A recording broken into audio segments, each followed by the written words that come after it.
diselenggarakan oleh DPRD Jawa Timur, yang mana memang saya ingin paling tidak dengan program seminar ini kita ini bisa memberikan edukasi kepada masyarakat, terutama masyarakat di daerah saya di Kota Surabaya, sehingga nantinya itu masyarakat Kota Surabaya mereka ini bisa menambah wawasannya dan juga informasi, dan juga ini sekaligus ya sebagai wujud silaturahmi saya sebagai wakil pimpinan rakyat untuk nantinya itu bisa terus berkomunikasi dengan masyarakat. Harapannya ke depan gimana Mas? Ini kan UMKM ini sudah banyak banget ya, bahkan memberikan kontribusi 58% ke PDBRD. Ya harapannya sebenarnya kalau tema pada pagi hari ini adalah terkait pariwisata. Cuman memang nanti itu juga akan linear, di mana pastinya ketika kita banyak tempat-tempat wisata yang memang dimaksimalkan oleh pemerintah provinsi, sehingga nantinya itu bisa menjadi tempat-tempat sarana tempat pariwisata yang baru di Jawa Timur, otomatis nantinya harusnya itu akan bisa meningkatkan pendapatan dari UMKM, sekaligus nantinya itu bisa banyak muncul UMKM baru di wilayah-wilayah yang akan menjadi tempat wisata tersebut. Di Surabaya kan banyak Mas untuk potensi wisata. Itu kira-kira menurutnya apa saja yang bisa dijadikan ikon untuk menyerap wisatawan baik domestik maupun internasional? Jadi memang kalau di Kota Surabaya ikon kotanya, terus kemudian budayanya, mulai yang namanya itu sedekah bumi, terus kemudian kegiatan-kegiatan rutin itu yang memang setiap tahun diselenggarakan, itu sebenarnya bisa menjadi potensi pariwisata yang sangat besar.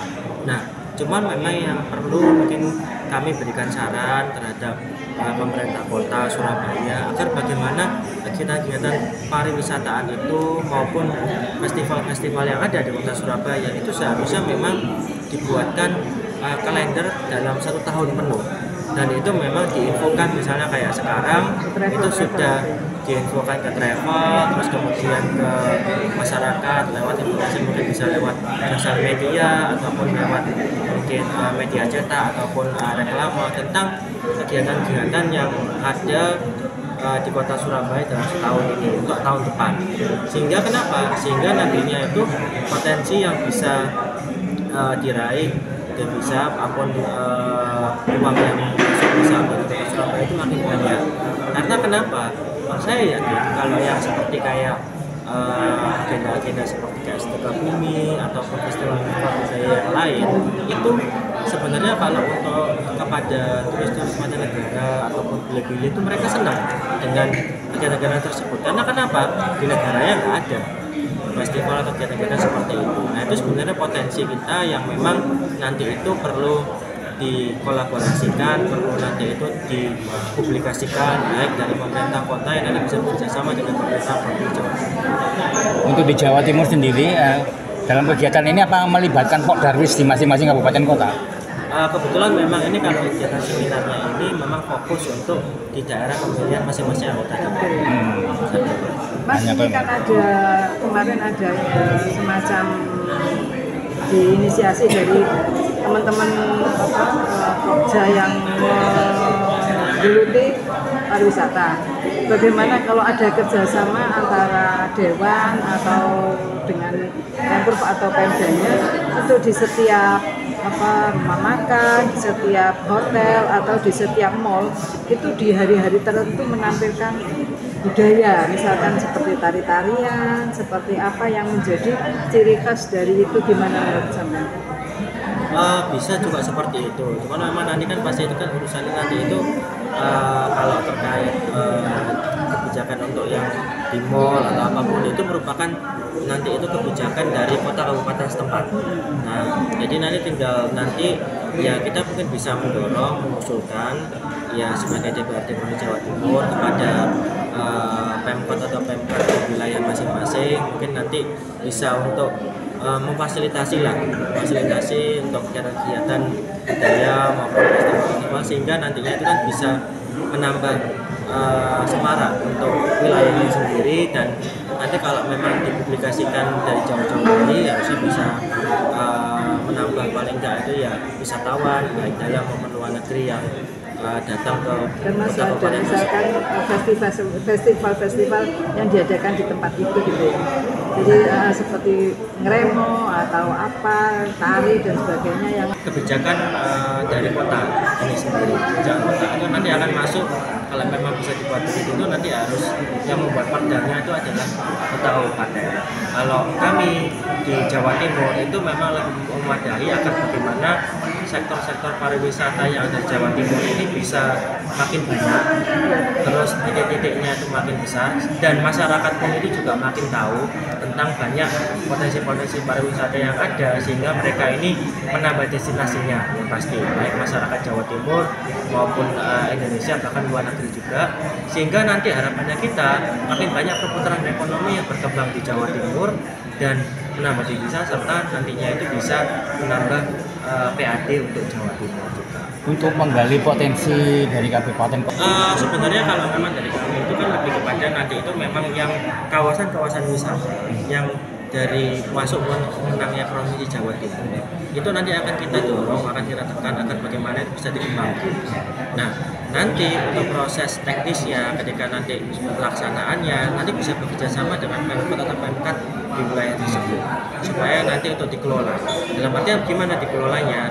Supaya nanti ketika memang sudah terbentuk untuk daerah wisatanya, nanti UMKM-nya diambilkan dari kota kabupaten setempat, sehingga nanti mereka ini kita bisa hidup, bisa jalan sinergi, harus seperti itu. Jadi memang nanti anggaran untuk revitalisasi pembangunannya bisa kita ambilkan dari dana provinsi, tapi nanti untuk operasional dan teknisnya itu yang jalankan nanti bisa bersama dengan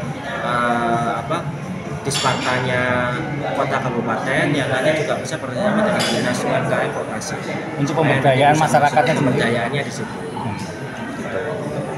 Karena kan nanti potensinya itu macam-macam, jadi nggak cuma hanya UMKM, tetapi yang sekarang itu juga banyak itu ada tour guide. Karena juga banyak kayak di daerah Surabaya ini, kayak di daerah Menile itu banyak teman-temannya Pak Bangkis ataupun yang jadi tour guide itu yang juga secara pendapatan juga lumayan, pasti banyak tamu asing ataupun dalam negeri yang ada yang itu otomatis nanti akan diberikan pelatihan untuk bisa dapat sertifikat.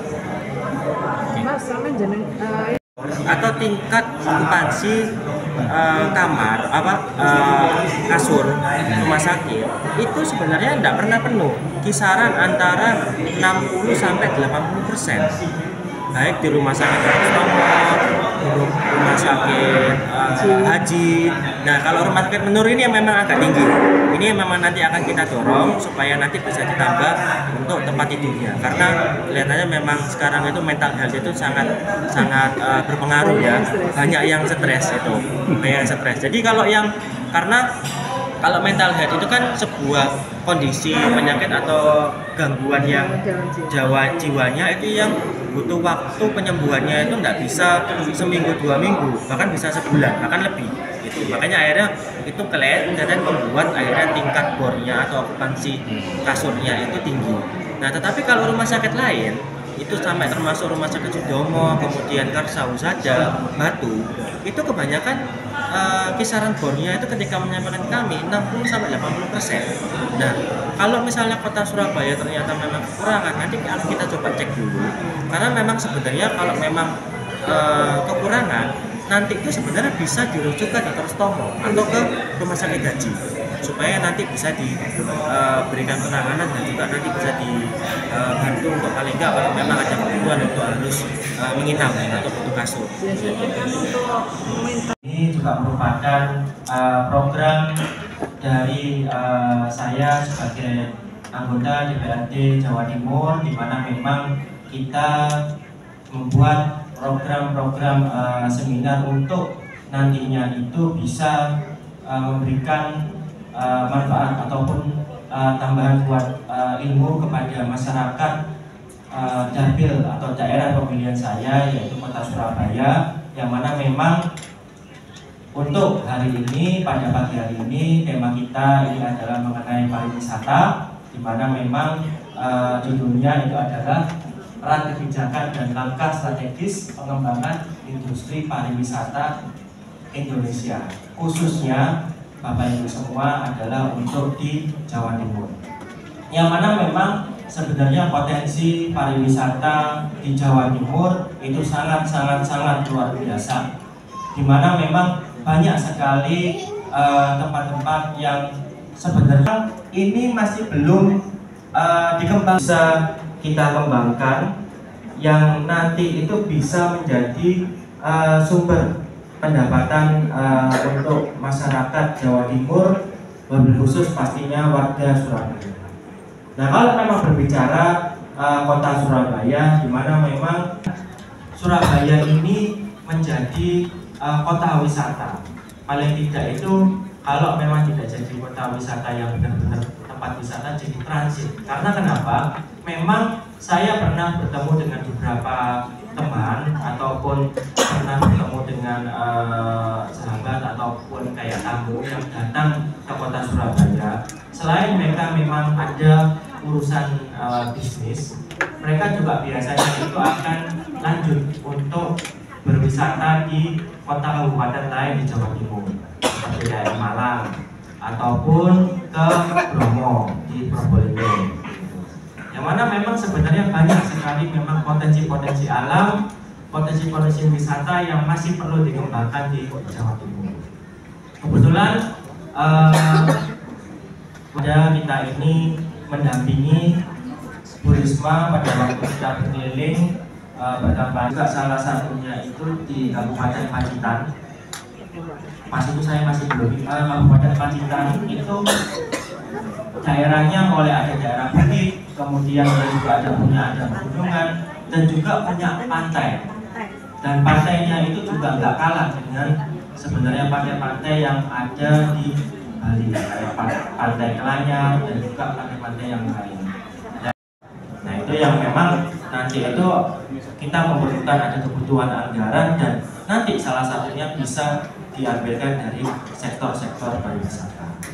Nah, oleh karena itu Bapak Ibu semua, tidak berpanjang lebar, nanti materi ataupun tema pariwisata ini dan potensi-potensinya akan dijelaskan oleh dua narasumber kita yang luar biasa, yang kedua tokoh ini sudah paham, ya Mas Ajit, dan satunya adalah Mas Adrian, di mana memang kedua tokoh ini juga merupakan pakar dari pariwisata dan memang paham untuk bagaimana mengolah potensi-potensi pariwisata yang ada di Jawa Timur.